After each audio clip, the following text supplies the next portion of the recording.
All right, so section 2.2 gets us into solving equations by a couple different methods, looking at symbolically, which is kind of our just solving like we normally did. And then they have one that's called numerically, which they want you to use a calculator and do a table of values. So I'm going to try to show you how to use the TI-84 on the last couple problems to try to do that one. And I'm not sure if there's any on the homework like that with Pearson, but we'll give it a go. So as we go back to when we first started learning how to solve equations back in middle school, it was really in 8th grade math pre-algebra that your teacher introduced that sometimes we don't always get a numerical answer. So just keep in mind and remember that it is possible that we get a no solution. When does that happen? That's when the variable cancels out of the problem.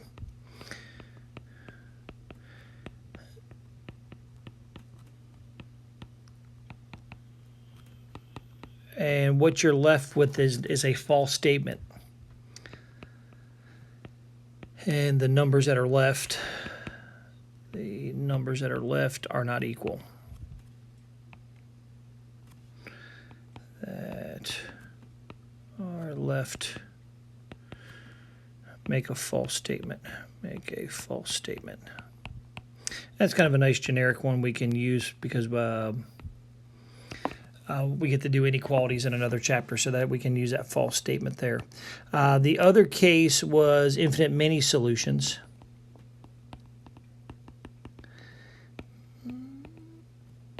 And what that meant, and there was a symbol that stood for the all reals, and that there was a symbol where you kind of did the paragraph symbol and then made it into an R, and that stands for all reals.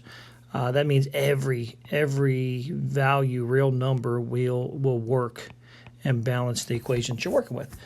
Typically, a linear function has one solution. When we just look at just solving equations where there's no exponents or anything on the x's, and so there should be one solution. So just going to go through here real quickly. Again, you can work ahead and skip ahead in the video till we get to some of the ones that are a little bit more challenging. Again, all we're doing is inverse operations, solving for what x is. Divide both sides by 2, and we get x is equal to 4. Again, we should always put the answer back in there. Double check, does it make sense? 2 times 4 minus 8, are you equal to 0?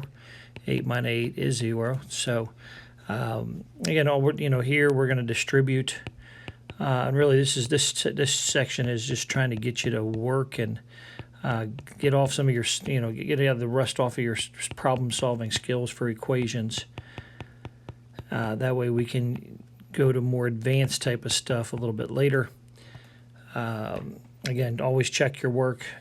Here I'm going to move the 4 over and subtract the k.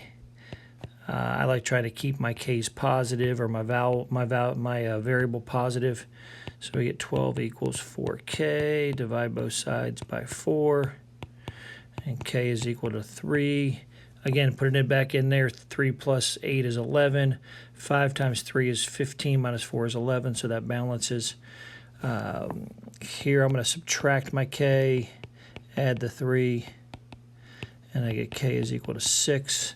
Again, those things should be pretty easy. Now we just step up the difficultiness, making sure we distribute everything that needs to be distributed, combine like terms, get all the variables on one side combined, and basically your constants on the other side combined. So be very careful when distributing that both or all the things inside the parentheses get the number distributed to them. Easy to make a goofy mistake.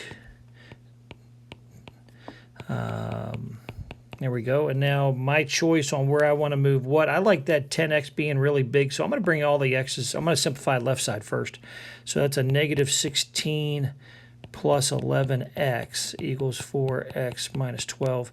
I'm going to bring the 4x over and then bring the 16 over. And that gives me 7x equals, That's a 16. 7x equals 4, so x is equal to 4/7. Now that one takes a little bit longer to try to figure out. Don't turn it into a decimal unless they tell you to round. That one takes a little bit while to double check on there. Did we do it right? I'm just going back, double checking my work. Negative 15, positive 10x, negative 1, positive x looks good. 4x, then minus 12 looking great. Negative 15 and negative 1 makes negative 16. 10 and 1 make 11. Whole right side just there. Then subtract the 4 gives me 7. Add the 16 gives me 4. Yep, it looks like I did that right. Now we should check it, and does it balance? I'm going to play the odds that it works, just because I want to spend time on number 37 here. We got fractions, and so what we're going to do is I'm going to distribute the -2 first, and I'm just going to copy down what that side is. There's a couple different ways you can go after this, but for me, I think I like clearing the fractions. I really don't like working with fractions in a problem, and most students don't. And so what I'm going to do is I'm going to find the least common multiple of the denominators there. And when I think about 2, 3, and 4, well, they all go into 12. So what I'm going to do is I'm going to multiply each thing by 12. And even if it's not a fraction, it gets multiplied by 12. And so that's why I was taking care of simplifying that one part as we went through it. So now as I start looking at this, I say 3 goes into its 12 4 times, and then that 4 gets distributed to the top of what's left. So that'd be 4 times that. I'll just write it down. Plus 2 goes into its 12 6 times, so 6 gets multiplied by that numerator. And then 4 goes into 12 3 times, and that's 3 times 5. Now these things are not fractions, so we just have to multiply. There's no canceling, reducing. They just get multiplied. So let's clean that up and distribute. And gonna get through this one, hopefully unscathed. All right, now I need to look at combining like terms on the left side. So -20 and 8 make a -2, and then 4x minus 12x is a -8x. On the other side, I can combine the two constants. That would be a -9 plus 12x. I'm going to bring my 9 to the left by addition and add the 8x to the right. And that gives me 7 equals 20x. Divide both sides by 20. And x is equal to 7/20. Again, a little bit more of a challenge to double check. Does that balance the equation? And we should always double check it. I want to hold off just for time's sakes with it. And let's see. Last one, or almost last one. So as I look at the next one, now I'm going to go ahead and do some distributing is what I'm going to do first. So let's clean this up. Say 0.15t plus 85 minus 0.85t equals 45. So there's the first thing. Now it's a matter of, okay, do you want to work with decimals or not? You can, if you want to clear the decimals, you would multiply everybody by 100, just because you got 2 digits after the decimals. And so we can do that. I'm going to go ahead and combine the 15 and the 0.15 and the 0.85. That makes a 0.70. So, and it's a negative, so 85 minus a 0.70t equals 45. And then I'm going to bring the 85 over. I get negative 0.70t equals to negative 40. Divide both sides by negative 0.70. And it's okay if you said like negative 0.7. That's fine because the 0 can get chopped off on that. So I need to look at, okay, if I have x equals negative 40 over negative 0.7. Well, first off, that becomes a positive fraction. So that's 40 over 0.7. We're not allowed to leave decimals in the bottom of the fraction, so with that in mind, we should move it one place to the right, which makes that now a 400. So x is equal to 400 over 7. That would be our exact answer. And the reason why I'm going to leave it like that is because when you divide by 7, it's a 6-digit repeating decimal. And so we would have some rounding error issue if we try to just round it and then plug it in to see if it checks. So if you were going to check it, your best to check it with leaving it as a fraction to see if you can get the left side to balance the right side. That would be the best thing to do. So now we'll go down here. This is the more challenging piece. They said they want us to use tables to solve the equation numerically to the nearest tenth. So I'm gonna go through and I'm gonna bring the -1 over, and that gives me 2x minus 6 equals 0. And now what they want us to do is kind of use the calculator. And it'd be really easy. We should be able to see that x is going to equal 3. But what we're going to do is we're going to do a split screen up here, bring in the calculator, and this is basically my y1 equation. All right, so I'm going to go into y, type in 2x minus 6. Then I'm going to do second mode to quit the screen. Now, if we hit the graph button, it's automatically in a graph, do a table for us. But they told us they want us to go to the nearest, to be accurate to the nearest tenth, and they want us to do a table. So what we're going to do is we're going to change a little bit of mode, change thing. And if you see there says table setup above the word window. So I'm going to do second window to get into table setup. And what we're going to do is we're going to change the independent variable, which is x, to ask, which means I get to type in x values, and then it'll go ahead and automatically calculate with the formula what the y value is. For the table start, we're going to go ahead and start it at 0. And the table value here, this is where we're going to say go by a tenth. So we're going to go by 0.1. is what we're going to go by, and that looks like that's all of it. And I'm going to go ahead and hit second graph, so it gives me a table.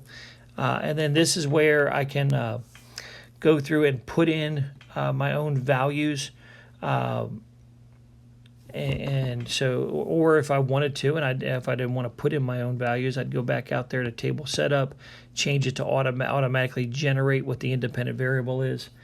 And so we're going to hit graph. Oops, sorry, second graph. There's my table. And so we are looking to find out when the y is 0, what is the x value. And so I'm going to, there we go, I got to use the arrow key. As I scroll down, I can notice kind of what it's doing. As x gets bigger, the y is getting smaller. And then finally I find out when y is 0, x has to be 3. And that's what they kind of wanted you to do. Was going through and trying to figure that out with a table. Was to put in values in there, and again, we can go on either side. Again, if we wanted to do it by hand, we could also do this second window, and we can say, okay, start the table. Let's put that back out. Whoopsies, too many enters. Started at 0. I want to, for the dependent variable, I want it to ask. I want to ask what the dependent variable is. So we know the dependent is the y, so we were trying to figure out, okay, when y is 0. So if I go into second graph in the table, and then I go over to the y column, I can go through and if I put in, let's see, I haven't tried this one this way. If I can let me put in, it'll just tell me what those values are. So let's go back in there and change the independent to ask, And then that should clear out our table. Yep. So if I go over to the Y column,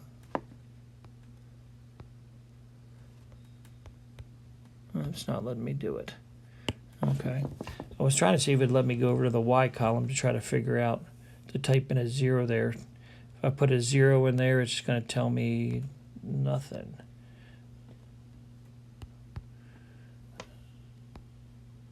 All right, there we go. And then now I put a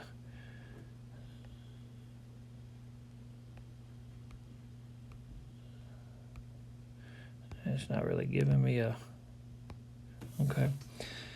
So we'll hold off. I think just leaving both of those as you never know when you're doing a video which way it works. Let's leave them as auto, and then we can change the table increments to go by a tenth, and that should be okay. Next one, same thing. We're going to bring the 7 across, and then we're gonna say that's -6 minus 6x equals 0. Now you could, if you wanted to, now we'll stay there. Now we can type that into our y1 equation. So y1, let's clear that out. Type in -6 minus 6x, and then we're going to hit second table.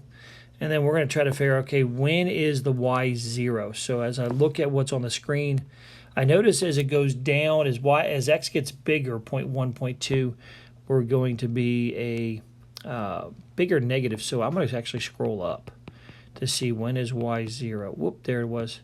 Y is 0 when x is equal to -1.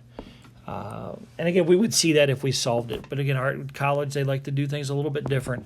Trying to use alternate methods, using the calculator there to kind of help us create a table and alter the table as we're doing things.